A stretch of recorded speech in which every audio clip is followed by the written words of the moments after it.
PowerShell can execute all external commands, but some commands with special or complex parameter sets can fail. You might have observed this in past. You run some external commands, some work absolutely fine, some throw exceptions, errors, they do not work. The reason behind that is because PowerShell has its own interpretation system, and these complex set of parameters of these external commands are conflicting with PowerShell's interpretation system. For this, we use a stop parsing symbol, and in this video I will show you how we can use the stop parsing symbol. For this, I show you one command, that is ping packet internet gopher, that you use to test the network connectivity with one of the client. Whether the client is online or not, the results will be depending on that, but that is not the purpose of this.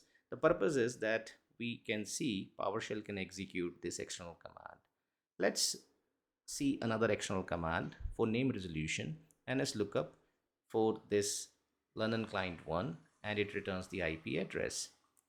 Another external command, ipconfig, maybe ipconfig all, and I get all the details of the IP configuration on this machine. Well, all these commands work without any issues. We will explore some of the commands which have those complex set of parameters and they fail, and how do we resolve them. I execute this dir command, that also works absolutely fine. Dir is just an alias and it is actually for get child item. The external command now I uses icacls, which is to set the access control list on certain files. I see the syntax for this icacls after taking the help for it, and I will use this icacls command to set some access control list for a particular file that we have seen just before a while. I will use this syntax where I will use icacls. I will define the file and will provide the access permissions, as you see, grant, and then to which user I want to provide the permissions, for an instance administrator, and there I will define, let's say, the delete permissions. So accordingly I will configure it. I execute this external command, but it fails. The reason behind that is that it tried to execute this D letter, because PowerShell uses BODMAS that we have explored in previous videos. So brackets first, brackets orders division, multiplication, addition, and subtraction. That is the order to execute the tokens and expressions. It provided the highest priority to the bracket, this circular bracket. What was there inside this circular bracket? It was D. It tried to execute that. D is not the name of any program, script, or a function. If you look at this help for the parsing, help about topic, so you will see that PowerShell actually breaks everything into the tokens and expressions, and then it executes that command. So this topic you can refer to understand these tokens. We already have covered uh, the BODMAS, or the parenthetical commands, where we put anything in the parentheses and it executes that first.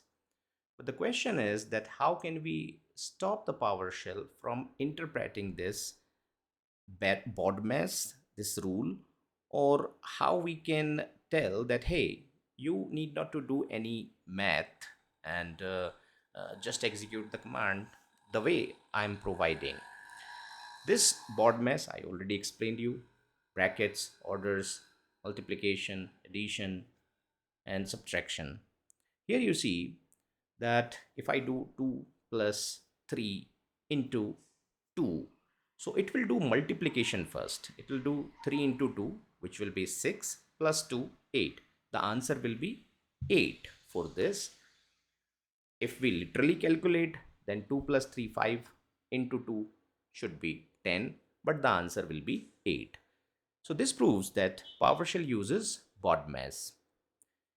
Now the question is that how we stop PowerShell from using this math or uh, this pattern to execute the external commands. Because in my external command, in the parameter, there was D, which was throwing this exception actually, because it was giving the priority to this letter D and was not recognized as a command, function, operable program.